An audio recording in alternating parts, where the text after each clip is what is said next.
Hello, everybody. Welcome to the Christmas Universe. And yes, the Christmas Universe is back for 2023. We're about to begin our build up for Christmas this year, and I thought we'll kick things off by having the opportunity to, well, have a chance to basically revisit the Christmas 1995 Top of the Pops and have a chance to sort of look back at some of the well, basically look back at this Christmas special, considering the 1995 Christmas special hopefully, fingers crossed, will be repeated on BBC4 this Christmas for anybody who wants to see the 1995 special. It should be repeating in December. So hopefully in the coming weeks, we will find out in the official schedules that you will be able to watch this episode at some point before Christmas. You'll be able to watch the Christmas 1995 Top of the Pops if you haven't seen the full episode already. Anyway, with that said, let's take a look at some of the highlights that made Christmas 1995 Top of the Pops, with a very weird way they ended the show, which we'll talk about shortly. So, yes, Chris, obviously, in case if for anybody who is outside of the UK doesn't know, we used to have there's this music show we have in the UK that is owned by the BBC, or well, yeah, like I said, it was owned by the BBC, and it became basically had a tradition since I believe I think it's ever since the 60s they started this whole Top of the Pops Christmas special phenomenon that had been running for many years now. Obviously, Top of the Pops, essentially the name is essentially focused on music genre because, of course, it's a music chart show that BBC had created back in the early 50s. And they originally filmed it in Manchester. Manchester was the original home of when the show first began, and then it transitioned to London as we got to the 60s. And then, yeah, they had a great success in the 60s, 70s, 80s. You get the picture. They evolved with the times, right? Well, of course, the 90s, again, they were evolving with the times. They had a new intro, new stages, and everything. And 1995 was also a pretty good year, actually, because there was actually some pretty nice tunes that came out that year that were actually doing really, really well in the charts. So that's to give you a little bit of a concept of what Top of the Pops is. It's essentially a music show that the BBC ran on the sort of the weekdays. They had like a Pacific day during the weekdays where they would show these during the year, but obviously at Christmas, they would get shown on Christmas Day. They would usually be on around shortly after the Christmas dinner when you would normally see Top of the Pops there, or maybe around that time, around Christmas dinner time, they would normally transmit their Christmas specials on BBC One. And that's, and obviously they were on BBC One for a lot of Christmases. And 1995 was just another Christmas day for Top of the Pops to be a part of. So, of course, Christmas Day 1995, what were some of the highlights of that Christmas special? Well, essentially, Bunjay and Jack D were the presenters of the show. Bunjay obviously was a music singer who was, had some success that year, as well as Jack D, who obviously was a big entertainer at this point, so he was a pretty big name. We kicked off the show with, of course, Entrace, which obviously Entrace was the first song that got played. They were one of the new groups that appeared in Top of the Pops at the start of the year of 1995 with their song "Set You Free." I'm pretty sure many of you in the UK will be very familiar with that track. It was a very, very cool track, very dancey track. If you sort of have that dance vibes, that's essentially what this track is. It was a great way to start off because obviously, 1995 was embracing a lot of dance music, so obviously it made sense for that to kick off the show. Entrace kicked off the show with "Set You Free." And then, of course, they would show recaps of songs from January, which include Rednecks with Cotton Eye Joe. Yes, Yeah, you get the drill of that Cotton Eye Joe song. Yeah, very very popular tune. People will never forget that song. I'm pretty sure they'll never forget it. And then you have Boyzone with probably their first ever hit in the charts, "Love Me for a Reason," which was their very first single they ever released in the charts. And then Human League made a return during that year with the song "Tell Me When." Obviously, they were Christmas number one in '82 with "Don't You Want Me," which was their successful hit of that year.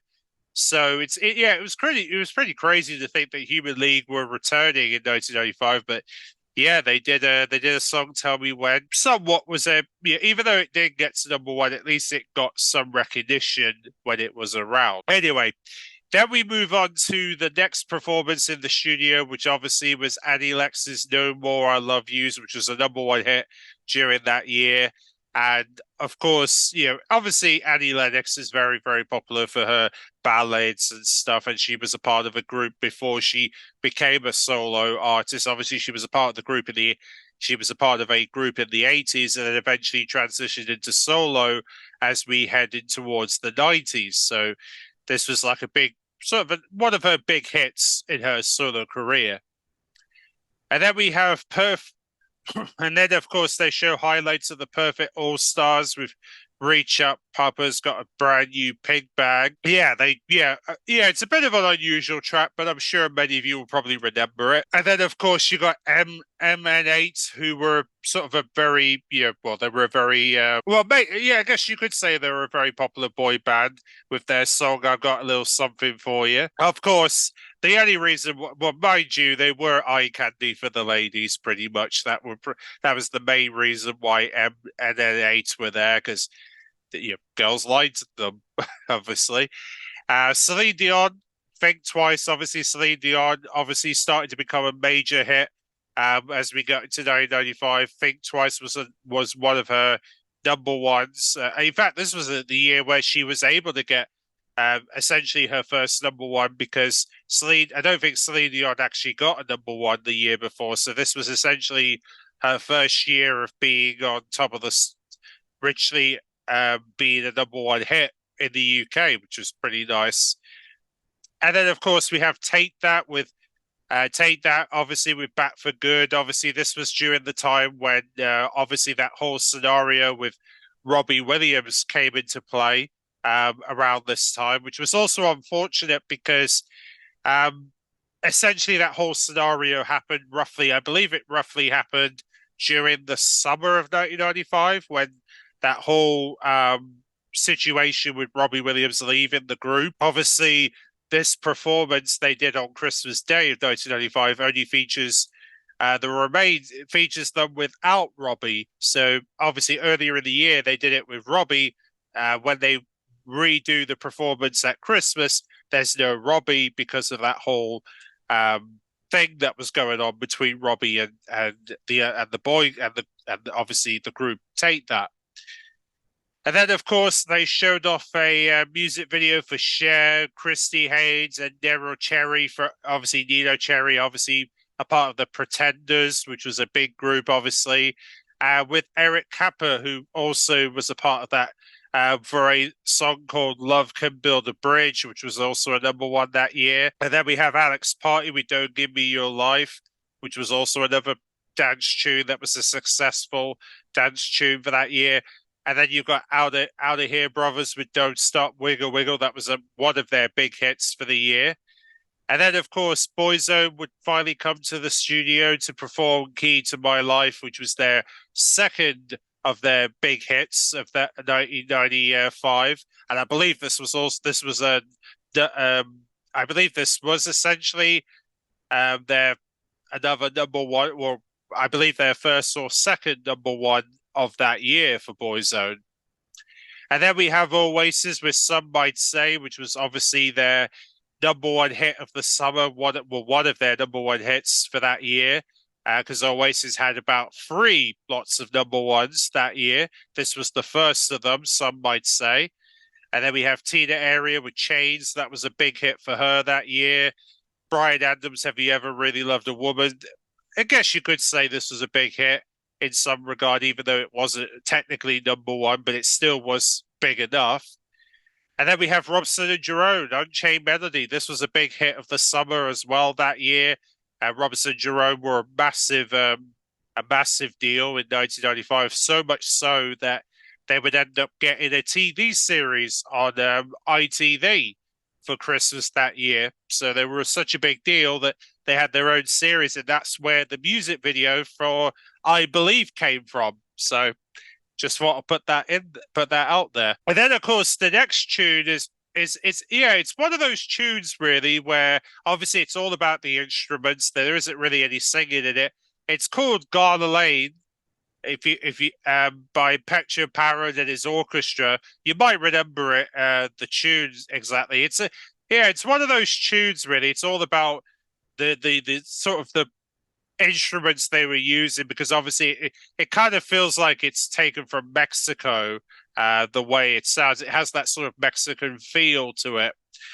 And it was another big hit that year. In fact, it was the number one, funny enough, as we enter into the autumn of 1995. And then we have the Scatman John with Scatman, which was another big hit that year. Motel Jordan with This Is How We Do It. This Is How We Do It. That was a big hit of 95 as well. And then we have Plum with Common People, which the lead singer actually presented Top of the Pops at some point during the summer. Well, this is his group, and he finally got a number one with Common People during that year. So that was their big hit of the year. And then, of course, we have U2. They did also get a number one that year with their song Hold Me, Thrill Me, Kiss Me, Kill Me, which is taken from Batman Forever, which is the film which Jim Carrey plays the Joker as part of the Batman movie, Batman Forever, which I've yet to see that movie, but I mean, seeing clips of it in the music video actually shows how crazy Jim Carrey was as the Joker. And then, of course, you got Bad Baby D with her sort of second number one of her career, which is Everybody's Gotta Learn Sometimes, I Need Your Loving, which was another dance tune that sort of a remake of an old song turned into a dance tune that she did for number one in 1995. And then we have Michael Jackson with Scream, which is what he did with his sister Janet Jackson that year. That also, I believe, also got a number one that year. So that was a number one for Michael Jackson that year. That did pretty well for him. And then another major number one hit for the Elder Brothers was Boom Boom Boom Boom Boom, and say Wayo. Yeah. I mean, I had to say it really because that's pretty much the tune to say for the least. But yes, the Elder Brothers had two lots of number ones, and this was their second one. Obviously, makes perfect sense. They had to perform it on Top of the Pops, and obviously the fact the audience joined in, and that's what you loved about it. And then we have Supergrass with All Right, which was another big hit of the year for them. Obviously, I think this was the year when Supergrass started to come into the music scene. They were pretty much new that year, so this was their first number one hit. And then we have Diana King with Shy Guy. That was a big hit for her, and I believe she was new that year as well.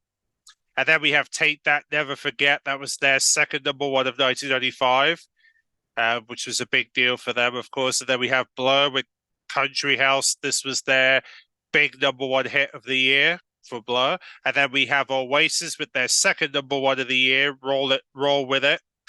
So that was their second number one of the year. The Original with I Love You Baby. That was another dance tune that once again got the number one spot. Then we have Seal, Kiss from a Rose, another major hit for the year. Obviously, Seal, obviously well known for some tunes in the early, when we were transitioning into the 90s, now finally had a new number one for 1995, where he did a song, Kiss from a Rose, which I believe was also a soundtrack for a movie. I'm just not sure which movie it was, but I believe it was the soundtrack for a movie, that one. And then we have Michael Jackson, You're Not Alone, another big number one for him. This was his second one of the year. And then we have the Rambancers with "I'll Be There," which is essentially the theme tune of Friends. If you're familiar with Friends, you'll be familiar with that song "I'll Be There for You," because yes, that is the theme tune of Friends, and they even have the actors in the music video to prove my point. And then we have Shaggy with "Boombastic," which was another big hit for him, and I believe this was his last big hit before he disappears for a little while, and then he comes back in the early noughties to do "It Wasn't Me" and and then he becomes big again as we get into the noughties. So this is essentially, you could say, his last big hit until the early noughties, when he finally did his "It Wasn't Me" big hit of the early noughties. And then we have Entrace once again with "Staying Alive." They did their sort of remix of the Bee Gees hit "Staying Alive," which was actually kind of catchy. It's a bit of a dancey version of the song. And then we have "Simply Red Fairground." This was a big #1 for him in 1995, and obviously rightfully so, because the music video actually takes place in a fairground. So if you haven't seen the music video, I would definitely recommend you go and check it out. Then we have Coolio, who unfortunately passed. I believe he passed away. Yeah, he passed away around this time last year. Well, he was #1 that year with "Gangster Paradise," which is also taken from a big movie. So that was another taken from a massive movie, because obviously there was a Hollywood female actress appears in the music video for this song. So you'll probably know what movie they were advertising with if you saw the music video. And then we have Meatloaf, "I Lied for You, and That's the Truth." And yes, this was another hit for Meatloaf after the successful #1 they had at the end of 1990. Well, around the end of 1993, they got the #1 for "I Will Do Anything for Love," which was a big hit for them. And then, of course, we have Def Leppard with "When Love and Hate Collides." This was their big hit of 1995. And then we have Robson and Jerome, "I Believe," which was their sort of wintry tune for the year. That also got a #1. Wonderwall, the third #1 for Oasis in 1995. And then we have Madonna, "You'll See," which was a big hit for her that year. "Everything But the Girl Missing," which was also a #1 that year like I said, that was also a #1 for 1995. And then of course they even showed off so they kind of so you'll probably notice they show off a lot of clips throughout the year and looking through all the months, so from January to November, and then eventually we get to December, and the last thing they show, supposedly what we were supposed to see is Michael Jackson's Earth Song, right? That was meant to be the end of the show, because obviously Michael Jackson's Earth Song is the #1. But what weirdly happened is at the very end of the show, they presented Mike Flowers Mike Flower Pop, well, what was it? The Mike Flower Pops with their version of Wonderwall as the Christmas #1 of 1995, because even though the record books say that Michael Jackson's Earth Song is the #1 of 1995, which the official chart company does confirm it was Michael Jackson that year. So I don't know what happened in the Top of the Pops Christmas special, but for some weird reason, they're highlighting Mike Flowerpots as the Christmas #1 when he was #2 that year. So yeah, he was at #2 in the charts. So I don't know what went wrong there, but technically we were supposed to have seen, and in fact it does say in the Top of the Pops archives that we were supposed to see Michael Jackson's Earth Song be the final song of the show, but it wasn't there, because instead they showed off Mike Flowerpot's Wonderwall as the #1 of 1995, Christmas #1 1995, which seems, yeah, again, it seems odd, doesn't it? It seems odd for them to just randomly put a star out, label him as number one, even though he wasn't officially number one, and say, yeah, you could end the show for everyone.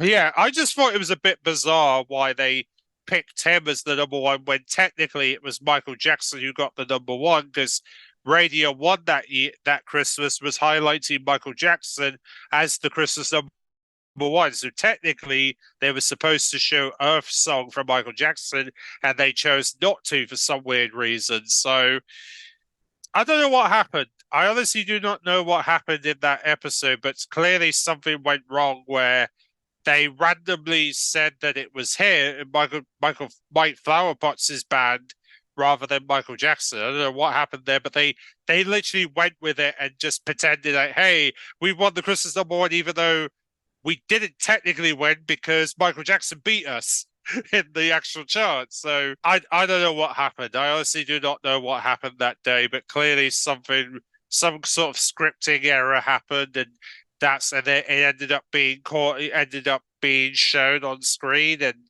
everybody didn't mind it, even though technically it was wrong. So I don't know what the producer was thinking at the time, but they clearly got their facts wrong.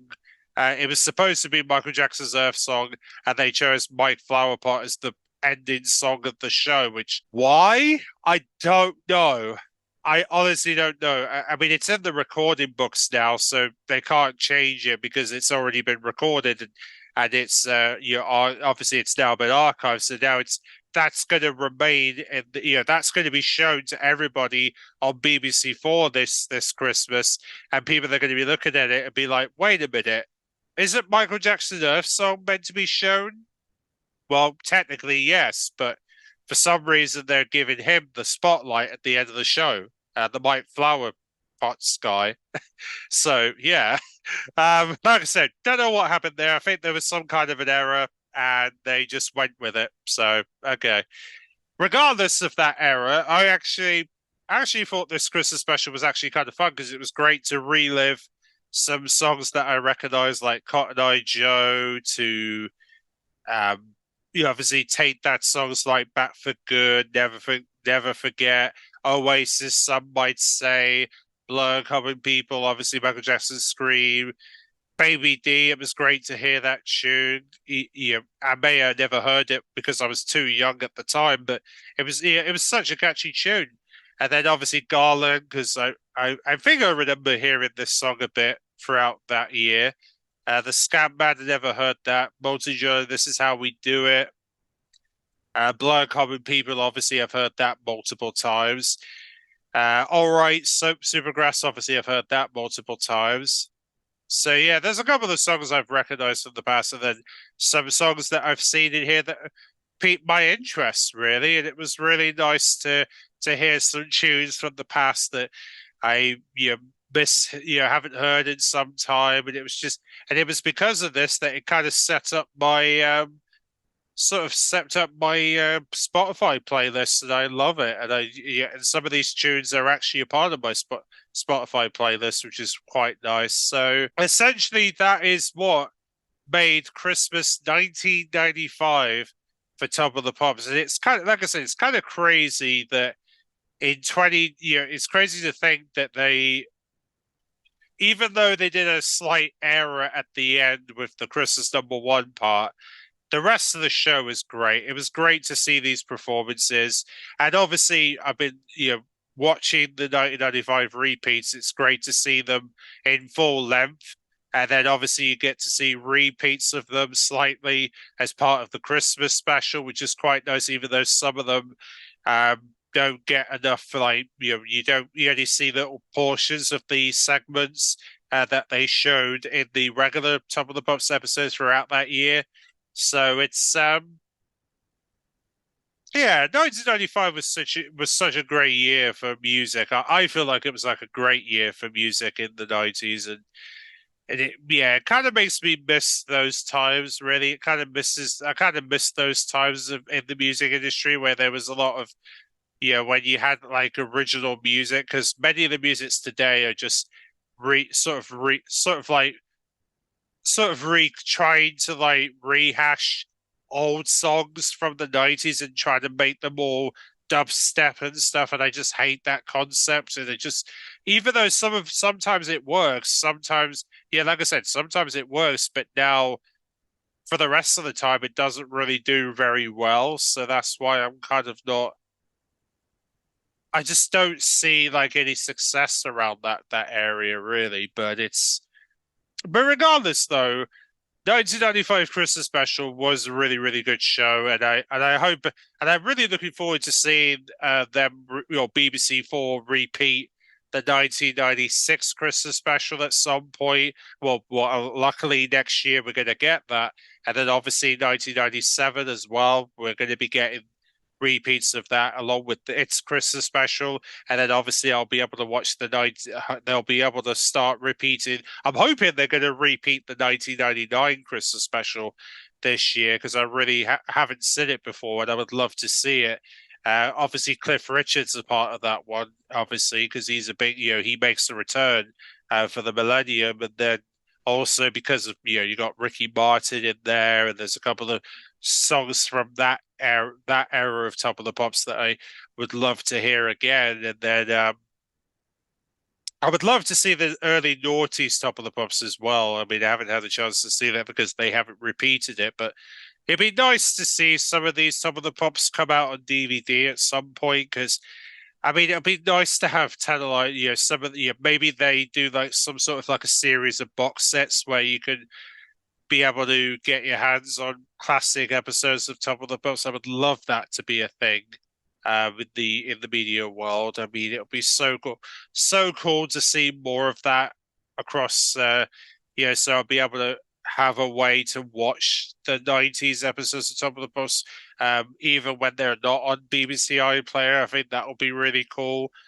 But unfortunately, it's almost like we have to wait for BBC to schedule them for BBC iPlayer in order to see it. But it'd be nice to find a way to so that you can see them even before they're on BBC iPlayer. But maybe time will tell. But regardless, though, that was my thoughts on the 1995 Christmas special, and like I said, you guys will, if you haven't seen it, will hopefully be able to see it on BBC Four sometime in December. Hopefully, early December, you'll be able to see the 1995 Christmas special and get to see all the excitement that makes the Christmas Top of the Pops of 1995, and get to see what made 1995 Top of the Pops a success, pretty much. So yeah, like I said, thanks for watching, and I will see you all in the next one.